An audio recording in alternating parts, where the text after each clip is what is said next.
welcome to the podcast. This episode, we've got Ian Poole back for another session. Ian, thanks for coming back. Yeah, no worries, mate. Cheers for inviting me. That's right. So obviously last time we spoke, you were doing a bit on farriers. Now, you did mention just before we started recording that you've not really done too many sessions since then. So is that just no fishing at all, or just not there?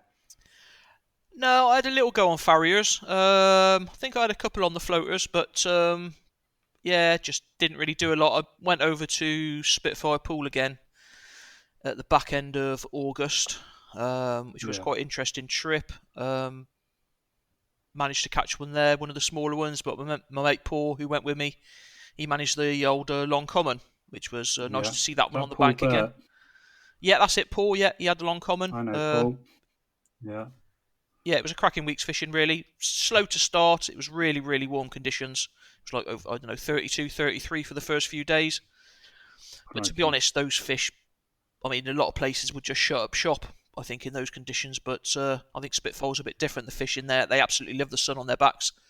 And as it started to cool down slightly as the week went on, it's one of them lakes that you've got to really sit on your hands and just hope that at some stage through the week, they're going to have a look and they sort of got more and more active, and especially that long common.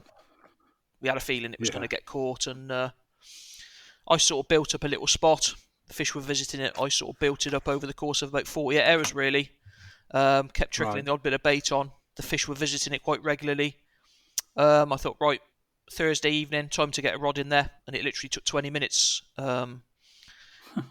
before it went off, and that was one of the smaller fish in the lake, sort of, I think it was 15, 16 pound. So anyway, the fish were still around. I put it back out. I had another one of the smaller ones come in and feed over it once again. But an hour later, the long common was out there, which is quite interesting actually. For the first time, I hadn't seen that on the spot at all. But for some reason, whether it knew something was going on, anyway, it comes straight in. There was a little gap in between two thick weed beds, the only way in really to the spot.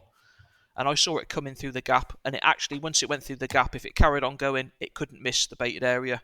And it was right on the spot, basically. I don't know whether it was feeding, but it was right over it. Bobbin shot up. I thought, oh, I've got it. I knew it was a long common. I thought, oh no, I've got it again.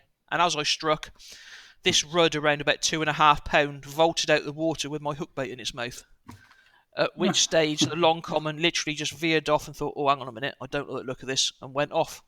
So how close I was to catching it again, I don't know. But yeah, I think maybe the capture of that rudd possibly stopped me catching it again. And funny enough, literally a few hours later, Poole at the other end of the lake, 2 in the morning it was, and he got it. So yeah, it was a strange few hours. Yeah. We sat there for sort of 72 hours, nothing happened.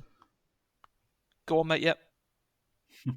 Yeah, what weight did Poole have it at? 45, 12. Wow, it's a hell of a fish, isn't it? Yeah. It was a strange one. Yeah, it all happened within the space of a few hours. When you come to net something like that, I mean, does it fit in a standard 36-inch landing net? Has it got to sort of go nose in first and tail flopping out the end? Well, I can remember, when I caught it 12 months before, 2 years before that, not 12 months. Yeah. I was on my own that week. I had the pool to myself, and I knew by then I was playing it, and I knew it was a long common. And when it come to net, I've got a sort of a 42-inch matrix net, and I come to sort of land it, and I sort of bundled it in, nose at the sort of spreader block end, and it was so long that it actually reversed straight back out again. And I thought, well, anyway, I won't tell you what I thought. And it went absolutely mental for about a minute or so. And I thought, oh, I've messed that up. I'm going to lose this. Luckily, I had a second chance and just managed to scoop it up. But yeah, I mean, it literally is. For that fish, you need, I would say, probably a 46 or a 50-inch net. It is so long. You have to see it to believe it, really. Yeah. It's a hell of a water, isn't it? There, yeah, just on that long common. I mean, when I had it on the bank, I've got one of what's called an Aqua XL unhooking mat. It's a big old mat, and it was like its head and tail were sort of hanging over the end. That's the leg. That just gives you an idea of the length of the fish. Yeah. So that is a big unhook mat, and it was still sort of like not really long enough. In the end, I had to go and get one of Rich supplies nets, but lets and mats. But I got my own. I thought, oh, that's going to be big enough. But there was one of Rich's just by the gate, so I ended up having to go and fetch that. And I thought, this mat I've got is actually not quite big enough. But yeah, it's a colossal fish. Yeah. Yeah. And unfortunately, I was due on there in 4 weeks' time, so looks like I'm not going to get there. But Right. you never know. No, that's a shame. Miracles could happen. Yeah. Yeah. I'm just doing a Instagram live as well, Ian, and everyone's just saying, we can only hear you, we can't hear Ian. I'm just trying to explain. I've only done the live just so I can get questions from live questions to ask you. Yep. I'm not so tech. I mean, there's probably a way that I can wire it up so they can hear you as well. But then, if we did that, there's probably no point in doing a podcast because no one will then listen to this. I guess not. Yeah, so I'm just doing it to field questions so we can get some questions. Obviously, one topic we said we'd cover in a bit of detail is floater fishing, because obviously you're the man when it comes to floater fishing. Do you want to talk a bit about that? Yeah, it's something I've always sort of been keen on, to be honest, even when I sort of first started fishing. And, I used to go off with one rod, as a lot of us did. We had one rod, used to chuck it out on a float for anything that swimmed along, and one rod on a cart rod. But I always seem to end up packing everything in and just floater fishing. It's something I've always been interested in. I mean, say a lot of people, they'll have a go for it for 20 minutes, and the old ducks will come along and sort of wipe you out, and then the swans come in, then the geese come in, then the gulls come in. But I don't really too worry about that. Just feed them off and just carry on with it. But yeah, it's just a great way of fishing. In fact, the reason I sort of rejoined farriers a few years ago, in fact, the only reason I rejoined farriers, because I knew it was such a good floater water, and there wasn't that many people up there that was really doing it. And I thought, well, I've always wanted to catch a 40-pound common. A 40-pound carp off the top. And I'd been close on sort of the likes of Dinton and St John's with the old starburst mirror, Dinton with the old dustbin. And in fact, I mean, the two fish that I've caught off the top that were close to 40 had been 40 only a few weeks before. But you know what it's like when you're catching them in the summer. Sometimes you catch them at lower weights. But I thought if ever there was a water where I had a real chance of catching a 40-pound fish off the top, it was going to be farriers, and that is the sort of sole reason I rejoined them, really. Yes, you're spoiled for choice, aren't you, in terms of 40s there? Yeah, it's unbelievable. It's an unbelievable water. I mean, I'm closing in on the end of my 4th year now. I just kept my ticket probably a year or two longer than I was going to originally, but I thought I'll just keep it for the odd trip in the summer. But I've not even done a night on there, to be honest, in 4 years. I just go up for the afternoons. Sometimes, I mean, the first autumn I did a little bit of a campaign, just fishing days on the bottom, and I did all right. Just fishing, fun enough. I mean, it's all the rage again now, but I was fishing like PVA bags of casters, which back then you weren't sort of hearing. It was sort of like a bit of a sort of secret method, sort of four sort of autumns ago. But obviously since Terry did that film for ESP, fishing the casters, it seems all the world and his wife are doing it now. But I did really well doing solid bags of casters over the course of an autumn, and I caught quite a few fish. But since then, really, it seems, like you say, very popular. Yeah, I mean, it's very effective as well, to be honest. I mean, it is. Yeah, I mean, it's certainly sorted out a few bites on farriers, just doing days only in sort of October, November, December time. You're only getting sort of like 7-8 hours fishing, and I was still regularly getting bites on a day session. It definitely made a difference. I think had I gone up there with your sort of your usual sort of like boilie tactics or whatever, I probably wouldn't have had any bites, to be honest. Yeah. We've got a question in regarding floater fishing that we can ask. There's question floater fishing for Ian. Best way he's found to present a chum mixer, either soaking to soften or gluing on the back of the hook. Yeah, I mean, when I used to fish chum mixers, I would always sort of like get a little file, sort of cut a little groove in the back of the mixer, and then just sort of glue it on the back of a shank, sort of like a real short shank hook. But I don't tend to use mixers these days. What I tend to do is I just scour the shop, look for pop-ups look for quite buoyant pop-ups, sort of like around about sort of maybe 18 to 20 mil. A few different colours, like a creamy white brown one. Not too worried about what flavour they are. Not worried about who makes them. Doesn't really make a difference for me. And what I tend to do, I tend to cut those down and make them look like a chum mixer. And obviously once you glue those onto the back of the shank, then they tend to have a much longer life. There's nothing worse, is there, than you've got a rod out there. You've got fish start coming in, Pac-Man in the baits, and you think, oh, my mix has gone soft. You have to reel it and redo it just at the time. Or it goes soft and falls off just on the cast that you want to get out there. So if you sort of shape down like a pop-up, you can fish the same pop-up for sort of 2-3 hours if you need to. And it just saves all that faffing about, scratching around trying to glue a mixer on the back of the hook when you can see 4 or 5 fish out there absolutely mopping it up. So just a lot easier with them. And to be honest, like if you go for something like a sort of a fish meal pop-up, cube it down and then just roughen up the corners and that, I don't think there's no way that the fish can tell any difference between that it's a mixer and sort of a little pop-up boilie. Yeah, no, absolutely. And like you say, it's just got that sort of longevity then, hasn't it, as well?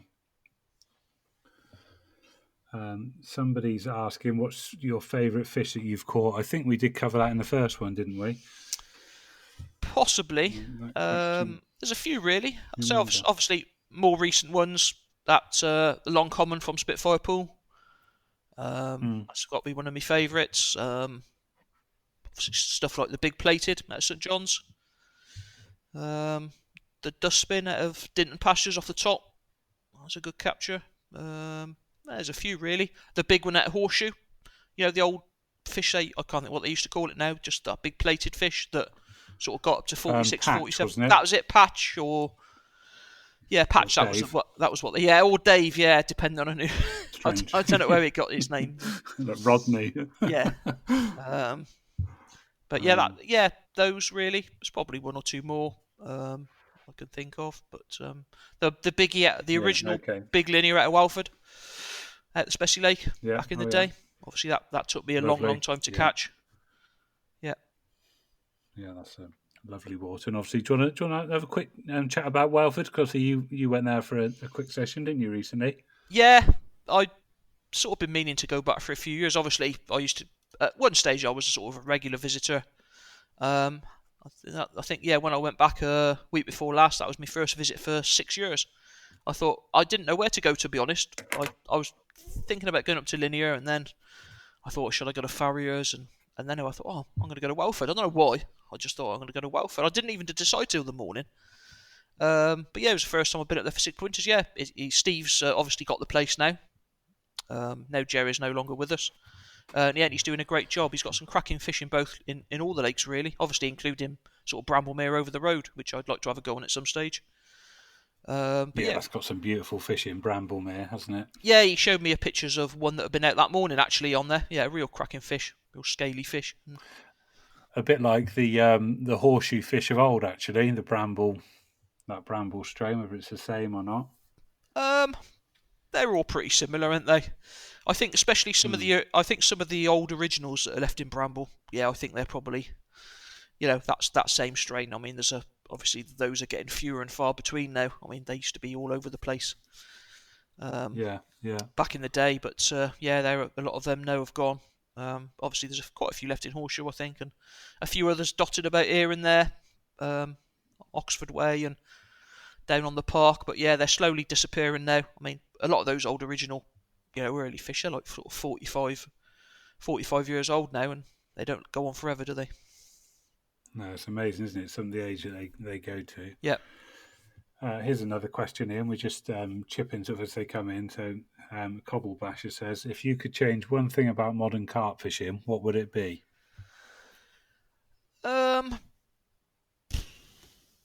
Well, I think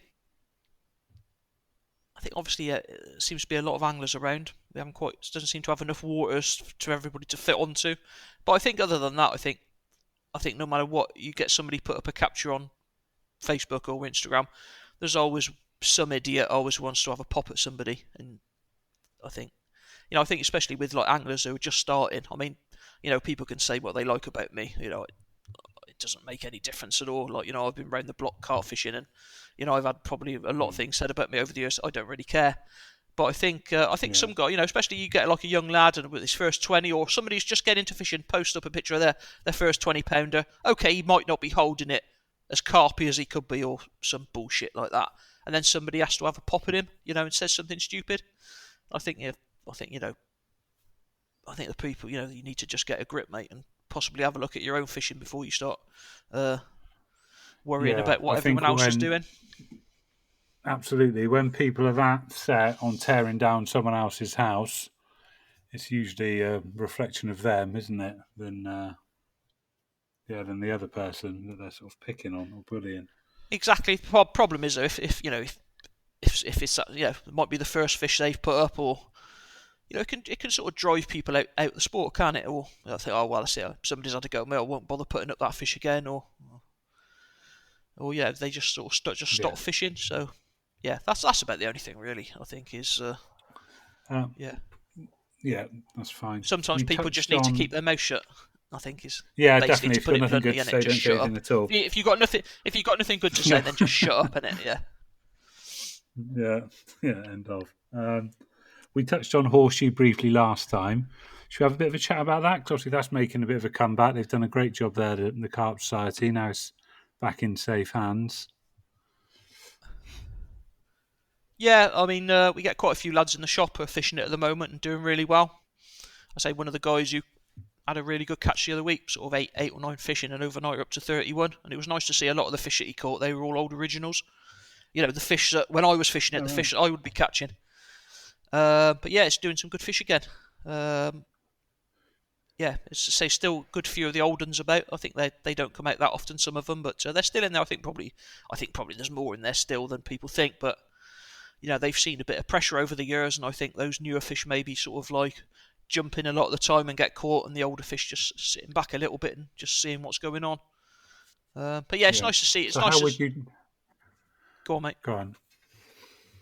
I was just going to say, how would you target those fish that tend to sort of sit back a bit, the older ones, compared to... Yeah, I think... Would you do anything a bit different? I think on somewhere like Horseshoe, I think it's quite difficult to maybe just fishing, maybe sort of just fishing with like less bait. Fishing, if you're spodding up an area, maybe chucking one rod just off the back of it or something like that. Just off the main area of bait where, you know, all the fish are going to come in quickly and sort of those, you know, like those younger fish, they're going to be... I think fish tend to be, the younger they are, the more aggressive feeders they tend to be. I think once the carp sort of get on in age, they tend to slow up a little bit, like, you know. So yeah, maybe fishing a rod off where the main concentration of bait's going in, or maybe like if you got a couple of 2 or 3 rods over a spot, just putting in, what do they call it? Sort of putting it in over a bucket lid, most of it or whatever, you know. Keeping it really tight, but then maybe one rod just off the other side of it with just 2 or 3 spods around it. I think that's often the rod that will sort of pick up the better fish in the long run. Yeah, definitely. So do you think you might sort of go back to Horseshoe and give it a bash? I'm not sure, to be honest. I nearly went, funny enough, when I went to Welford, I thought about going there the other day, just going in on the day ticket just for a quick day, but I didn't. But you never know, to be honest. I mean, possibly sort of maybe a day or two's floater fishing in the summer, but I would say probably that will be it at the moment, I would say, yeah. Yeah, okay. I've got on my notes to maybe do a little bit about watercraft. Do you want to cover that? I mean, you're sort of known for your watercrafts, reading the swim. Yeah, so talk to us a bit about watercraft, Ian, if you can. I think, I think it often boils down to just time spent on the bank. You know, I've been fishing sort of 30 carp fishing really since sort of 83 now. Well, 85. So that's a long old time. And I think the more time you spend on the bank, I think the more you just see things, and it becomes like second nature. Whereas I think, you know, you see things, it becomes second nature, and like you see things automatically where sort of maybe somebody that hasn't been on the bank as long just doesn't see that. But over time, you just build up the knowledge. It's amazing, it's amazing when you're watching, and you just you just get a second sort of sense for it. Like, you know, I can turn up to water and think, oh yeah, well, look at the wind direction and look at the weather and what weather there's been before, and you can sort of almost narrow down big areas of the lake. Well, you know, the fish ain't going to be there, but it is just experience. You can't. There's no other way to build up that watercraft knowledge than by actually, other than going out and fishing and making, you know, getting it right sometimes, but other times making mistakes and getting it wrong. Because you know, sometimes a carp will surprise you and they'll be on the end of the freezing cold northerly wind, and you think, well, what are they doing there? That just doesn't make sense. But so sometimes they do the complete opposite of what you expect them to do. But over the years and years, you just build up a knowledge of, you know, and then you seem to sort of get it right more than you get it wrong. But it is just time on the bank, and you just build up that knowledge. Just watch and listen, and worry about watercraft, worry about finding the fish rather than sort of what flavour pop-up you're going to put on. I think that's a big sort of thing. Yeah, that's a really valid point, and it's one of the things that can't really be taught. It's like you say, isn't it? It's more of an experience thing, isn't it? It just comes with time. It can't be rushed. No, that's it. And that's you know, that's the main part in it. You know, more important than most other things. I think it's getting your priorities right. And number one is finding the fish. Basically, you know. Yeah, definitely. That is it. You can't catch them if they're not in front of you. Yeah, agreed. I noticed that on when we mentioned Christchurch quite a bit last time, but fishing there, those fish just seemed, it's like they just ignore the rule book. Yeah, and I think a lot of that is down to the pressure cycle where they're under. You know, you know, if every time, you know, if what a fish going to do, and in the carp fishing rule book, you get a big warm southwesterly, the fish are going to pile in on it. But if every time they do that over the course of 3 or 4 years, they get absolutely spanked, then eventually they're gonna realise that, you know, hang on a minute, if we do that again, but it takes a long time for the pressure cycle to build up. But eventually, you know, that those big southwesterlies that you think are going to be effective, all of a sudden you think, well, that's weird. The fish have turned up, but they've hardly been here half an hour and they've gone again. And I think that's definitely down to angling pressure. They build up that sort of sense that, you know, if they pile in on that wind, then that's often, I think, why you can sometimes find them on a, like I said, you know, why the fish are going to be on the end of a cold northerly at certain time, like in the middle of the winter. But I think they sort of, like, often it is down to angling pressure. I think can change their behaviour big time, rather than just the conditions. Yeah, that's a really valid point. You're right, and especially because it's not a particularly big lake either, is it? So I suppose the pressure factor is actually condensed. So that's going to just add to it, isn't it? If there's that many people slinging leads at them 24/7 in less than 10 acres. Yeah, I could say one of the most funny sessions I can remember being on Christchurch. It was October time. I'd gone down for sort of 3 days and it was fishing tricky and it was busy. I think there was like one swim left. I think a swim called the Trees. I don't know whether it's still there or not. It was like two swims together, sort of in the middle of the lake, opposite trees. Yeah, opposite that lifebuoy area on the other bank. And there was literally, they were the only two swims free, and everybody back then, it was all ultra little. You know, we were all fishing tiny hook baits, little ultra short rigs and stuff. That seemed to be the way to get them. If you fish long rigs back then and boilies and stuff, you know, it could be out there weeks and you wouldn't get a bite. And if you did get a chance, the likelihood is you'd be done and you'd reel in and your rig would be just coming in a tangled mess where they'd picked it up and they'd managed to get rid of it. But I can remember, everybody was on like bags and little short links and tiny hook baits, and I don't think it had done a bite in over 48 hours. And this was to probably 15 anglers, and and there were some good anglers down there at the time. Lot of sort of northern guys coming down, and the likes of Martin Pick and yeah, lots and lots of good anglers, and none of us had a bite. And anyway, a couple of guys turned up from Manchester who fished it quite a bit, and they had nowhere else to go apart from the tree swim. Well, anyway, one of the lads had been fishing another lake up there, and he'd been just fishing day sessions, and he got tied up. He got some long rigs on and some tutti frutti pop-ups. He got still rigged up on his rods, This is from the other session, so like week-old tutti frutti. And he literally, while he set up his bivvy, he slung out 2 rods with tutti frutti pop-ups, and he had a bite. I think within 5 minutes he had a bite, and he'd had a 26-pound mirror, and everybody was just sat there thinking, what the. Yeah, he slung out week-old pop-ups that had been on his rigs, all dry and crusty, chucked them out into the middle, and he'd had a bite within 5 minutes, and we'd all been sat there for 48 hours just blanking, basically. So those 2 swims, actually, you mentioned, if they're the ones I think now, is it like what is now peg 5 and 6? I don't know, mate, to be honest, because it's such a long time since I've been up there.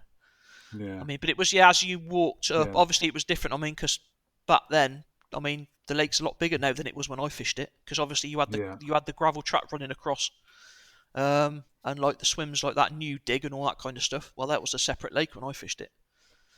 And you had like 2 end pegs. As you walked on, you had an end peg, and then you had probably 3 or 4 swims before you got into the trees, and then you had like a lawny bit, and then you went round to the point. So yes, just halfway up that bank. Mm-hmm. I guess, probably 5. It would sort of, that would be about the right sort of distance, I guess. They used to be good swims, actually. The left-hand one, I had a couple of really good catches out of there.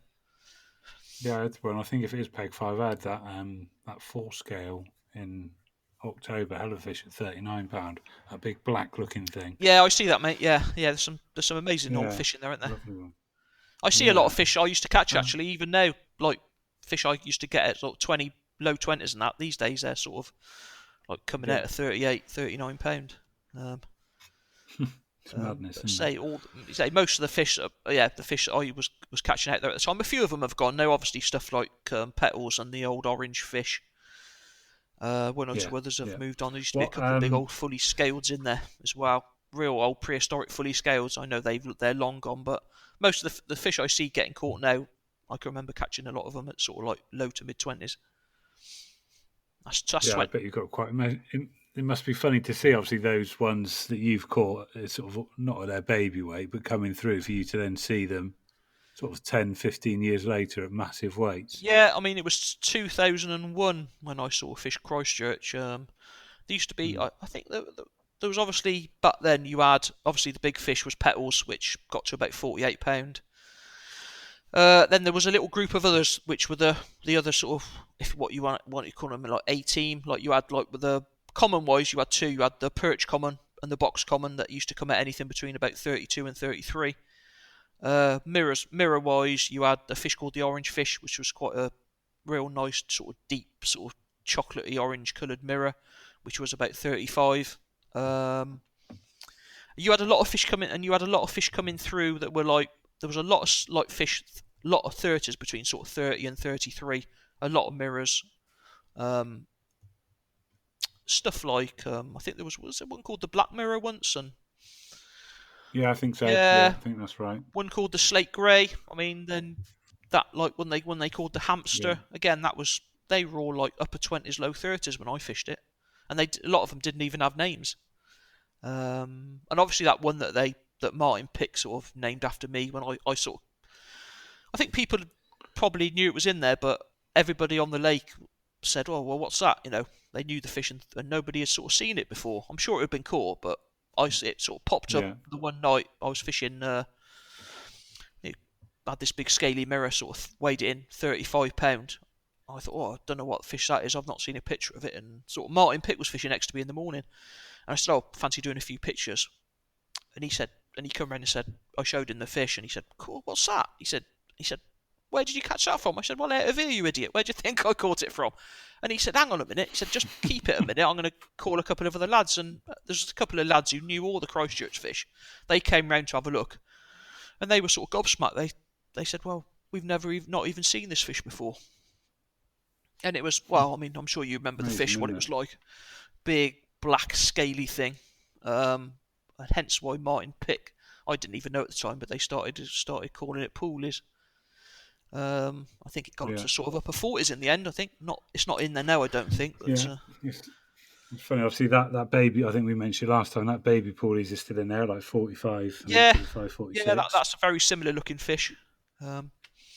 John's come on the live asking if he can join. What I'll do, I'll just click. If view to see. Obviously, if he's going to start talking, let me just see. It might obviously pick up on this audio. Just have a look. Hold on. So someone said, any memorable captures from horseshoe? Or what was your most memorable capture from horseshoe? From horseshoe, I would say it's possibly. I can hear somebody. I can hear an imposter. Right, so I'm not sure how this is going to turn out. So, John, you're on my Instagram Live. Ian's in my headphones. We're recording a podcast. So we're trying. Have you got any? Let me just ask Ian this question, John. Then we'll come to you in a minute. That's right, mate. Yeah. Cool. Yeah, go on, Ian. Sorry, it's your memorable capture of horseshoe. Memorable captures. I would say possibly one particular. Obviously, when I caught Patch or Dave or whatever you want to call it, probably on my second or third session of when I fished there. Absolutely cracking fish. I think it wasn't a late record or anything like that, but it was the biggest fish. And I actually caught that fish off the top the following summer, which was, I'm not sure it had ever been caught off the top before or ever got caught off the top. Right. Just that once. So that one. And there was a couple of others. There was a winter fish, which I think if anybody wants to have a look on my Instagram feed, a big linear that I caught on a February day session in 2002, which is probably for me the best looking carp that horseshoe has ever produced. A big, deep linear. Okay. They just don't make fish like that anymore. And it was an absolute stunner. Just caught on a day session. Use that picture.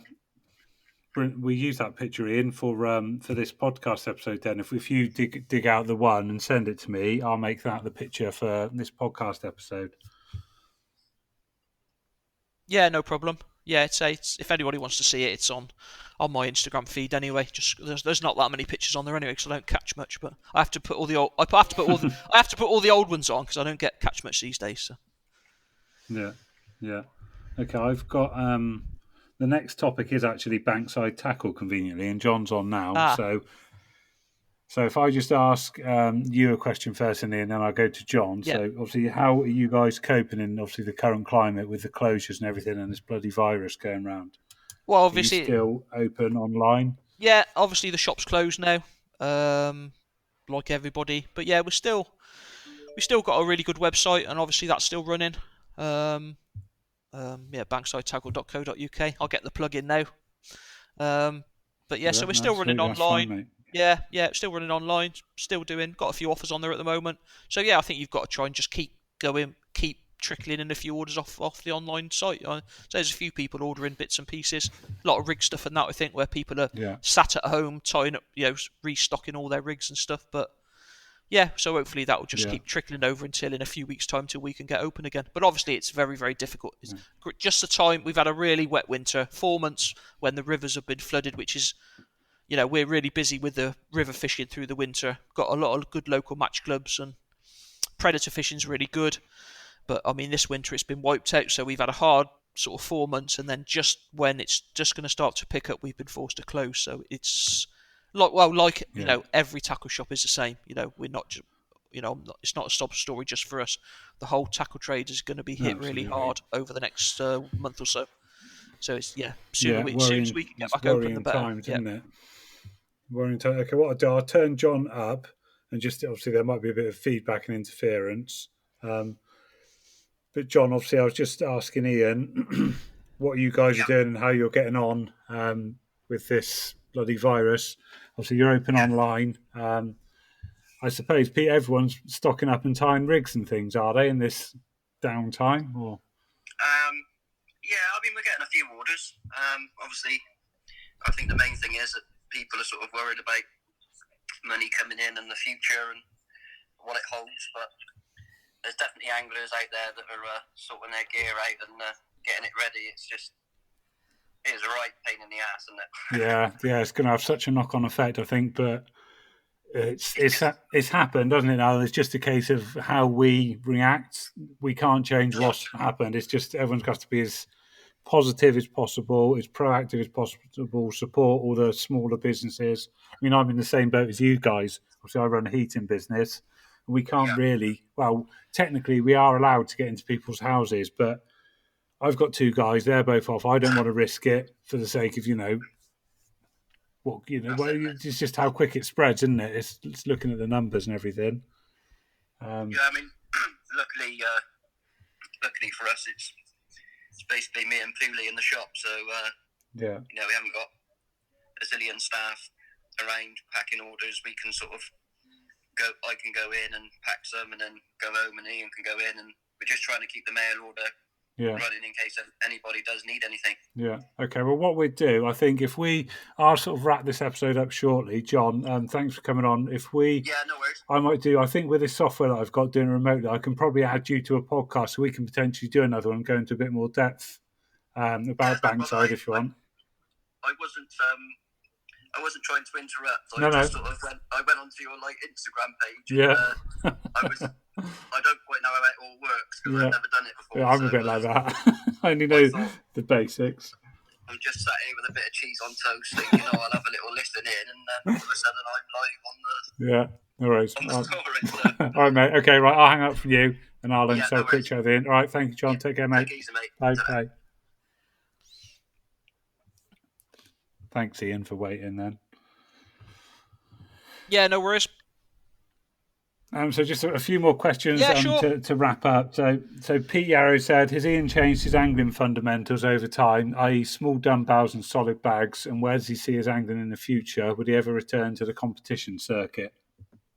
I mean, I try and adapt to what I think is catch up. Yeah, it's the old. I'm always sort of like associated with sort of solid bag fishing, and though at the time when I first started it, those like Lynch Hill waters and horseshoe especially, they really were sort of great waters. But sort of moved when I moved on to Wellington country. But I'll adapt to what I think is going to be the successful method. I can remember fishing the first time I went to Wellington.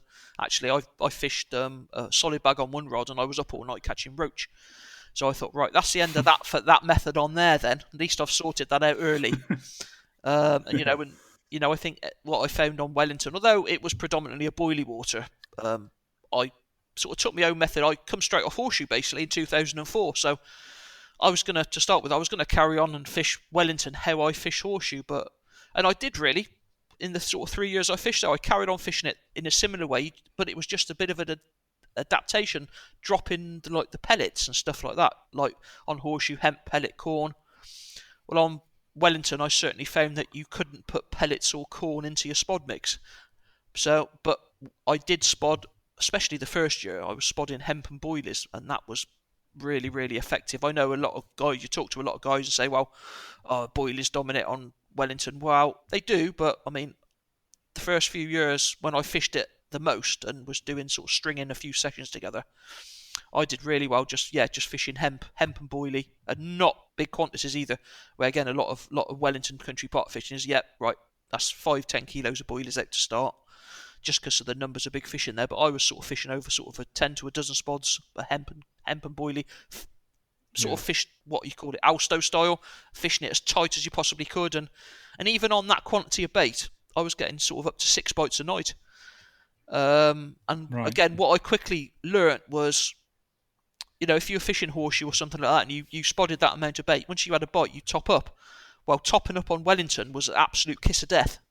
I found that, I started, at one stage, it was amazing that I would turn up, especially if I'd get in 1 or 2 swim known as boathouse, I'd literally spod up just on dark. Within an hour or two, I would have a bite on that spod.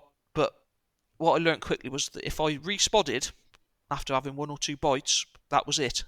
If I didn't, they would keep on coming back all night, and you could end up with 5 or 6 takes in a night. It's just you adapt from water to water. I mean, one thing I'm not great on is sort of, I will admit, I'm not a great long range fisherman. I can sort of fish up to sort of 120 yards, and I can spot quite accurately at that sort of range. But once you get, I wouldn't call that particularly long range these days, not with the rods and gear out. I mean, that's available at the moment. I mean, I would say that's sort of like medium to long range. But once you get, I mean, some of the distances that the likes of sort of people like Tom Maker and can fish accurately these days, something like that, I mean, I wouldn't even be able to do. It'll be all over the place at that range. So, but you just adapt from water to water. I think it's no good. I mean, you could sort of, if you fish the same methods, you sort of almost become renowned as sort of a one-trick pony. But you've got to sort of say just try and try and like sort of work out and in your own head like have 2 or 3 different methods to use that you're confident in. Although I don't fish solid bags anywhere near as much as I used to, but I mean I know on certain waters they're still very, very effective. Some waters they it's not the way. I'm saying on Wellington it was that first night sorted me out straight away, and it sort of I got burnt there. But you just learn that every water's different. But like you say, got it out of the way early. Yeah, exactly. Yeah. I would say what was the second part of the question? Was it about the competition? Yeah, that's it. The competition circuit. I mean, yeah. Obviously, we used to always do. We did the BCAC for sort of a lot of years. Probably, I think we stopped doing it in sort of. I think my last one was about 2012, 2013, and then I know John did it a few. John had a go with his brother a couple of years, but to be honest, they had a go, and I think they come out last in the draw in 3 matches in a row, and that's hard to sort of come back from when you've got quality anglers on the venues and that, and they sort of dropped out of it. But I've no plans to go back in on the competition scene. I'm not sure. I may be wrong, but it's almost dying on its arse, to put it bluntly. Yeah. I don't know why that is. I don't know the guys who run the BCAC now, but I think they run it really well. What I've been told, it's a very good competition, but why it's not filling up each year, I think that may be just modern times, maybe. Certainly not anything to do with the way it's run, but just the way it is at the moment, because the sort of money's there, isn't it? Was it £20,000 first prize, which is what sort of double what we got when we won it. So the money's there, but I'm not sure why it's the match fishing scene just isn't as popular as it was, but it could come back 2-3 years down the line. It could be as popular as it was before. Someone also mentioned, speaking of Welly just now, would you ever consider going back there? I couldn't be able to afford to go back there. No, I wouldn't. That is it. I wouldn't be able to afford to go back to Wellington. Yeah. And I probably wouldn't, to be honest. I fished it for sort of. I was a member for 4 years, but I didn't really fish it the 4th year. But the reason why there was one particular fish I wanted to catch that I hadn't. It was called the fish called the dark one. Anybody who's fished Wellington will know that fish. I photographed it on the bank 4 or 5 times for different people, and it was a cracking fish, big old grey mirror, typical welly fish, but it was a lovely fish. And that was long gone now, but that was the one fish that was in there that I really wanted to catch and didn't. And I stayed on in the last year, and I was just started getting a lot of recaptures, and even when I was putting back £40 as. It's a strange one, but I know for a fact that I put back at least 2 £40 I caught them and literally unhooked them in the net, left them in the net to make sure they were, and I literally just let them go. They were fish I caught a couple of times before, and I think when you start thinking, it was the fishing was starting to get a little bit harder on those as well, because they thinned out the stock a little bit, and obviously that led to that went on to it going on to like another level after I left, and it produced all those 50-pounders. I mean, I think when I left, the biggest fish in there was sort of £46, and that is a fish I could never avoid. A fish called split tail. I think I caught it 6 or 7 times in the space of about 18 months.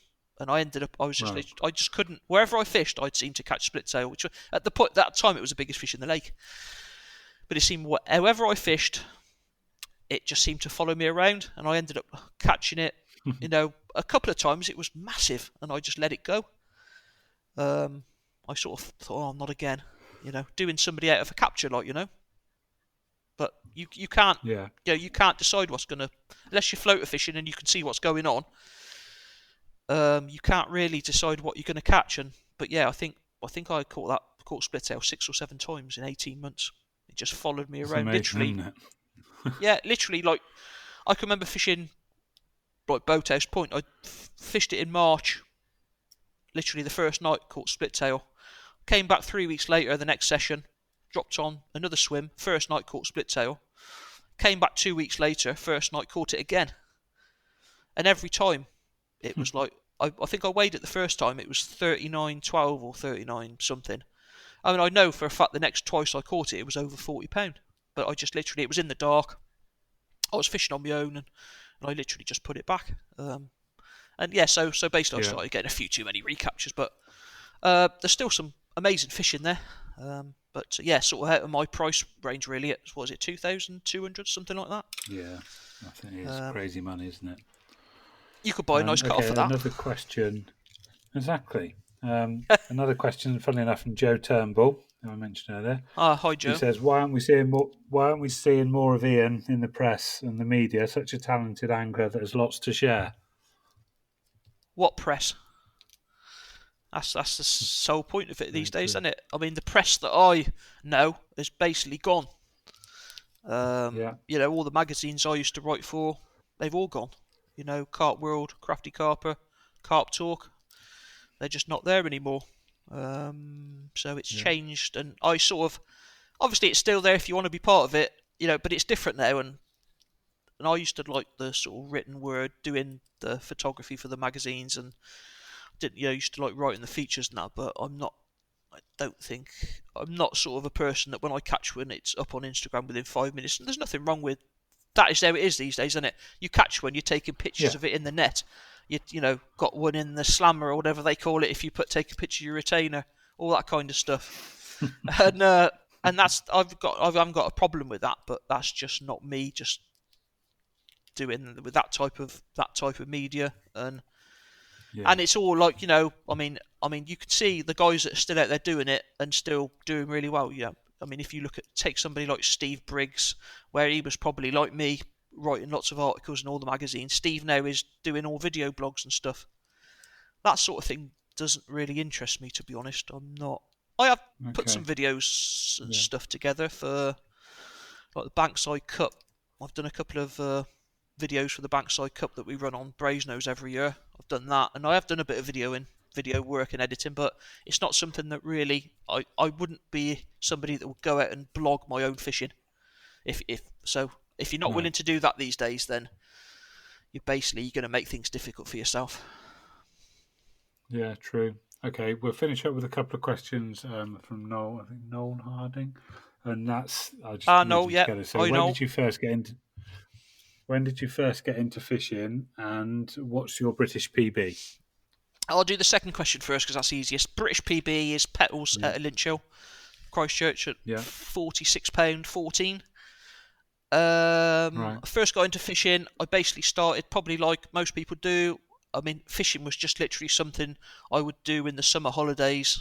I went off school, had a little lake, I can't call it a lake, it's a little pot. It was called the Fish Pond, which was on a place called Castlemorton Common, where I used to live, and it literally, all their tackle would come from Woolworths, bright orange stuff. Winfield, was it?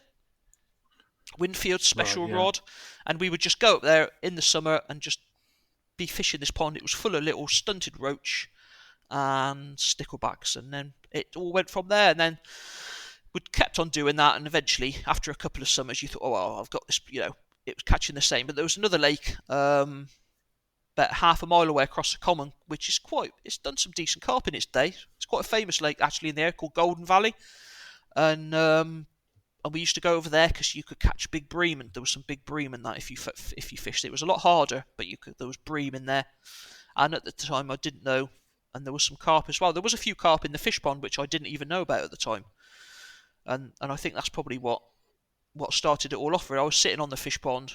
I must have been 7 or 8 years old. We were fishing, and I saw this fish swim by, and I thought, what the bloody hell was that? And the only reason I knew what it was is because I used to read that, what's it called, Mr. Crabtree Goes Fishing. And they used to have little sections where they used to go off fishing for perch and roach and carp, and that was the only reason I knew it was a carp. And I thought, bloody hell, look at the size of that, and it was probably about £3. I didn't know at the time, but it was the fish pond. It was like full of old wildies, and eventually, a few years later, I sort of started fishing sweet corn instead of maggots and bread, and I started catching them. So that was where it first started, really. On a place called the Fish Pond on Castlemorton Common. which is Castlemorton, little village in Worcester that nobody knows, apart from when, in 1991, when it got invaded, and the old famous Castlemorton rave, which made it famous. I'm sure you remember that. I think I remember you saying that, actually. Yeah. Yeah. Okay, Ian, great. What was the Bankside Tackle website and Instagram again, just so people can get on there? Yeah, just Bankside Tackle on Instagram, and the website, banksidetackle.co.uk is where we're trading from at the moment. The only place we're trading from. Yeah, brilliant. And it's worrying times. Obviously, we'll wrap up at this point. Ian, thank you so much for coming on, and stay safe. Yeah, no worries, mate. Speak to you Time. again soon. Cheers, Dom. Brilliant. Thank you. Bye.